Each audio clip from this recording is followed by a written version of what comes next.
ജയിച്ച പാർട്ടിക്കാരും രണ്ടാം സ്ഥാനം കിട്ടിയ പാർട്ടിക്കാരും ഒക്കെ വോട്ടിൻ്റെ കണക്ക് ഇങ്ങനെ പറയണത് കണ്ടപ്പോൾ ഒരാൾക്കൊരു പൂതി എന്താന്ന് വെച്ചാൽ ഞങ്ങളില്ലായിരുന്നെങ്കിൽ എന്തായിരുന്നു അവസ്ഥ എന്ന് നാട്ടുകാരോട് വിളിച്ചു പറയാനൊരു പൂതി. ജനങ്ങൾ എങ്ങനെ പ്രതികരിക്കുന്നു എന്ന് അറിയാൻ വളരെ പെട്ടെന്ന് നമുക്ക് കിട്ടിയ ഒരു രാഷ്ട്രീയ സാഹചര്യമാണ്. ആ സാഹചര്യം മനസ്സിലാക്കി ചേലക്കരയിൽ സ്ഥാനാർത്ഥിനെ നിർത്തി. പാലക്കാടും വയനാടും ഒക്കെ UDFന് ശക്തി പകർന്നു കൊടുക്കുക എന്ന് മൂപ്പര് തീരുമാനിച്ചു. പ്രിയങ്ക ഗാന്ധി വയനാട്ടിൽ മത്സരിക്കുമ്പോൾ സ്വാഭാവികമായും ദേശീയ രാഷ്ട്രീയത്തിൽ ഇന്ന് ഈ കഴിഞ്ഞ തെരഞ്ഞെടുപ്പിലടക്കം ഗാന്ധി കുടുംബം എടുത്ത ആന്റി ഫാസിസ്റ്റ് സ്റ്റാൻഡിനോടൊപ്പം നമ്മൾ നിൽക്കണം, അവർക്ക് നമ്മൾ പൂർണ്ണമായും പിന്തുണ കൊടുക്കണമെന്ന തീരുമാനമെന്ന് നമ്മൾ പിന്തുണ കൊടുത്തു. അങ്ങനെ ഗാന്ധി കുടുംബം ഇടങ്ങാറാവാണ്ടിരിക്കാൻ വേണ്ടിയിട്ട് വയനാട്ടിലെ കണക്കില്ലാത്ത അൻവർ ഖാന്റെ വോട്ട് പ്രിയങ്ക ഗാന്ധിക്ക് ഇഷ്ടദാനം കൊടുക്കാൻ തീരുമാനിച്ചു. പിന്തുണ കൊടുത്തു. 4 ലക്ഷത്തിൽ ചില്ലാനും വോട്ടും ജയിച്ചു. ആ പിന്തുണ ഇല്ലെങ്കിൽ പ്രിയങ്ക ഗാന്ധിയുടെ അവസ്ഥ ഒന്ന് ആലോചിച്ച് നോക്കി. ഇവിടെ ആന്റി ഗവൺമെന്റ് ഈ പൾസ് ഉണ്ടാക്കിയത് കഴിഞ്ഞ 3 മാസത്തെ നമ്മുടെ ഇടപെടലും ചർച്ചയാണ്. എന്നിട്ട് അപ്പൊ പ്രതിപക്ഷത്തിന് എന്തേന്നു പണി? പ്രതിപക്ഷം ഇപ്പോഴും പറഞ്ഞിട്ട് ആവുന്നില്ലല്ലോ. അതുകൊണ്ട് പ്രതിപക്ഷ നേതാവ് പറ്റുമെങ്കിൽ മൂപ്പരുടെ കസേരന്ന് ഒന്ന് ഇറങ്ങിയിട്ട് അൻവർ ഖാനെ അവിടെ ഒന്ന് കയറ്റിയിരുത്തി കൊടുക്കണം. എങ്ങനെയാ നമ്മൾ മത്സരിക്കാൻ പോകുന്നത്? എങ്ങനെ പോയത്?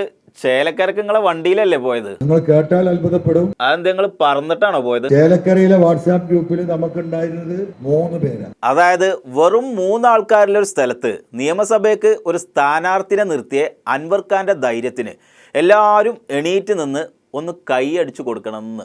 വെറും 3 പേര് ഒരു വാട്സാപ്പ് ഗ്രൂപ്പിൽ അംഗമായ ഒരു നിയമസഭാ മണ്ഡലത്തിലേക്കാണ് നമ്മൾ രണ്ടും കൽപ്പിച്ച് തെരഞ്ഞെടുപ്പിന് ഇറങ്ങുന്നത്.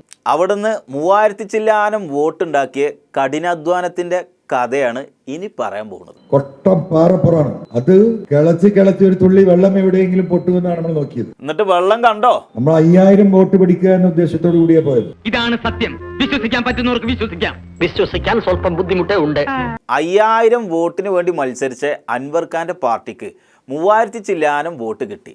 അതുകൊണ്ട് മൂപ്പരുടെ ലക്ഷ്യം മനസ്സിലാക്കിയിട്ട് നമ്മളിതൊരു ജയമായിട്ട് പ്രഖ്യാപിക്കണം എന്ന്. ഒരു 7000-8000 വോട്ടിലേക്ക് നമ്മൾ പോകുന്ന അവസ്ഥ ഉണ്ടായിരുന്നു. പക്ഷെ 3000 ചില്ലാനം വോട്ടായപ്പോൾ അൻവർ ഖാൻ വോട്ടർമാരോട് കണ്ണിങ്ങനെ ചിമ്മിയിട്ട് ഒരു ആക്ഷൻ കാണിച്ചു കൊടുത്തു. ഇനി മതിയെന്ന് പറഞ്ഞു. നമ്മളുടെ ഒരു സാന്നിധ്യം കൊണ്ട് അവര് വരിഞ്ഞു മുറുക്കപ്പെട്ടു. തള്ളെന്ന് പറഞ്ഞ പെറ്റ തള്ള സൈക്കിൾ. LDFും UDFും BJP ഒക്കെ കണ്ണ് തള്ളിപ്പോയി. എന്താണ് സംഭവിക്കുന്നതെന്ന് ആർക്കും കണക്കൂട്ടാൻ കഴിയാത്ത കൊലത്തിലേ പല നേതാക്കളും ഇത് കണ്ടിട്ട് ബോധം കെട്ട് വീണുത്രേ. അവിടെയാണ് നമ്മുടെ രാഷ്ട്രീയ പ്രസക്തി, എത്രത്തോളം ആളുകൾ ഇത് സീരിയസ് ആയി കാണുന്നുണ്ട്. ഈ കണക്കിന് നിങ്ങൾ പാലക്കാടും കൂടെ മത്സരിച്ചിരുന്നെങ്കിൽ എന്തായിരുന്നു അവസ്ഥ? നമ്മൾ പാലക്കാട് മത്സരിച്ചാൽ എന്തായിരുന്നു സ്ഥിതി? മിൻഹാജ് ചിലപ്പോ ജയിച്ചിരുന്നുല്ലേ? പാലക്കാട് നമ്മൾ പിന്മാറിയില്ലെങ്കിൽ എന്താ സ്ഥിതി? 3 മുന്നണികളുടെയും അവസ്ഥ ആലോചിക്കുമ്പോ തന്നെ പേടിയാവണം. ഏറ്റവും ചുരുങ്ങിയത് മിൻഹാജ് 10000 വോട്ട് കൂടി. മിൻഹാജിന് വോട്ട് ചെയ്യാൻ തീരുമാനിച്ച 10000 ആളുകളും അൻവർ ഖാനെ ഫോൺ ചെയ്തു. പിന്മാറിയിട്ട് വിളിച്ചിട്ട് തെറി പറഞ്ഞവരുണ്ട്, കരഞ്ഞവരുണ്ട്. പിന്നെ ചേലക്കരന്ന് നമ്മൾ പിന്മാറാണ്ടിരുന്നത് നമ്മളെ കോൺക്രീറ്റ് വോട്ടുകളുടെ കണക്കറിയാനാണ്. 3920 വോട്ട് എന്ന് പറയുന്നത് അത് നമ്മുടെ കോൺക്രീറ്റ് വോട്ടാണ്. അപ്പോൾ പ്രിയങ്ക ഗാന്ധി വന്ന വഴി മറക്കാതിരിക്കാൻ ഭൂരിപക്ഷം വർദ്ധിപ്പിച്ചതിന് നിലമ്പൂര് വന്ന് അൻവർ ഖാനോട് ഒന്ന് നന്ദി പറയണം. പിന്നെ പാലക്കാട് സ്ഥാനാർത്ഥിനെ പിൻവലിച്ച് UDFന്റെ 10000 വോട്ട് കുറയാതിരിക്കാൻ വേണ്ടി അൻവർ ഖാൻ പരിശ്രമിച്ചതിന് രാഹുൽ മാങ്കൂട്ടത്തിലും ഒന്ന് നന്ദി പറയണം.